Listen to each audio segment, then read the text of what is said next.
Assalamualaikum warahmatullahi wabarakatuh. Halo semuanya, perkenalkan namaku Rizky Soleni Alianto dengan NIM C218.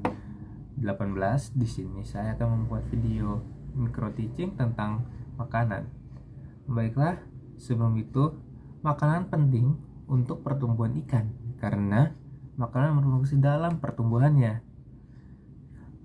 Hal itu disebabkan karena makanan adalah organisme, bahan, maupun zat yang dimanfaatkan ikan untuk menunjang kehidupan dan perkembangan organ tubuhnya. Di dalam materi makanan ini telah disebutkan kebiasaan makanan atau feeding habits, yang adalah tingkah laku saat mengambil dan mencari makanan.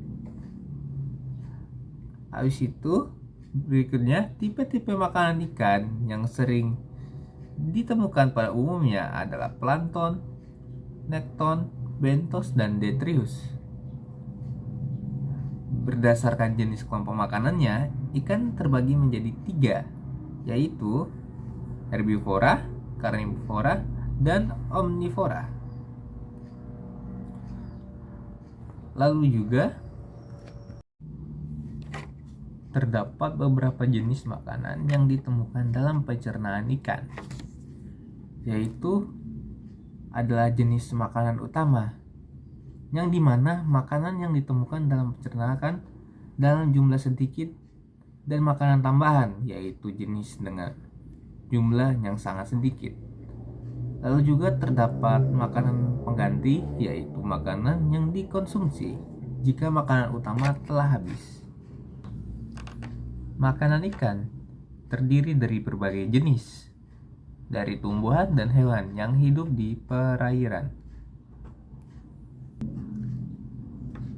Dengan mengetahui kebiasaan makanan ikan, dapat dilihat hubungan ekologi di antara organisme pada perairan tersebut. Misalnya dalam bentuk pemangsa, persaingan, dan rantai makanan. Jumlah makanan yang dibutuhkan oleh suatu jenis ikan bergantung pada macam makanan, kebiasaan makan, kelimpahan makanan, suhu air, dan kondisi umum dari ikan yang bersangkutan, jenis-jenis makanan yang dimakan.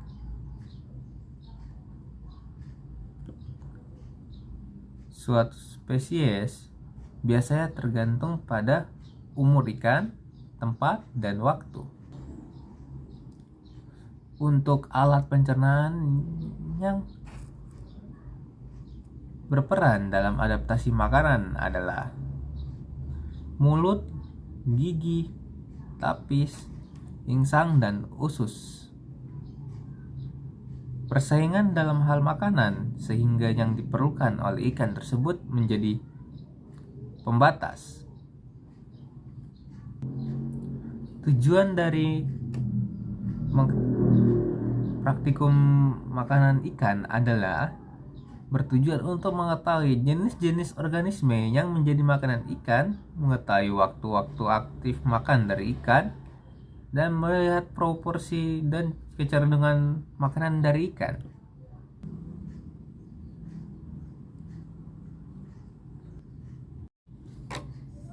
Untuk prosedur kerja dari praktikum ini adalah yang pertama, dilakukan membersihkan sampel usus dan formalin, kemudian mengambil usus satu persatu lalu dihancurkan atau dikerik. Lalu pengeringan dilakukan untuk memisahkan usus dengan daging usus, lalu mengencurkan isi usus sekitar 10 cc atau 1 botol fil. Selanjutnya mengambil 1 tetes dari usus yang sudah diencerkan dan mengamati di bawah mikroskop. Pengamatan dilakukan dengan minimal 3 kali ulangan dengan metode sensus. Setelah itu mengidentifikasi jenis dan mencatat jumlah organisme yang ada dari setiap lapang pandang yang menggunakan buku identitas. Berikutnya adalah analisis data. Metode ini dilakukan dengan cara menghitung organisme yang ada di usus satu persatu, kemudian individu atau organisme yang ditemukan dibandingkan dengan yang lainnya. metode yang digunakan terdapat dua metode, yaitu yang pertama metode grafik, yang dimana pada dasarnya hampir sama dengan volume volumetrik, hanya saja bukan volume total isi alat pencernaan dari masing-masing organisme ikan yang diukur, melainkan beratnya dan dinyatakan dalam persen. Untuk metode volumetrik dilakukan dengan metode mengukur volume isi alat pencernaan tiap individu, kemudian dikeringkan dengan menggunakan kertas saring atau tisu, memisahkan masing-masing organisme yang sejenis dan ukur volumenya dengan dikeringkan terlebih dahulu. Jenis makanan ikan tidak dapat ditentukan dimasukkan ke dalam kelompok makanan yang tidak teridentifikasi. Volume organisme sejenis dibandingkan dengan volume total isi alat pencernaan makanan dan dinyatakan dalam persen. Lalu juga terdapat indeks preponderance atau indeks bagian terbesar, yang dimana evaluasi reagen dalam jenis makan ikan dengan indeks ini menggunakan gabungan dari dua metode, yaitu frekuensi kejadian dan metode volumetri, yang dikembangkan Naraja dengan Jinglam 1961 dalam FNP 1979. Cukup sekian dari saya, mohon maaf bila ada salah perkataan. Sekian dan terima kasih. Wassalamualaikum warahmatullahi wabarakatuh.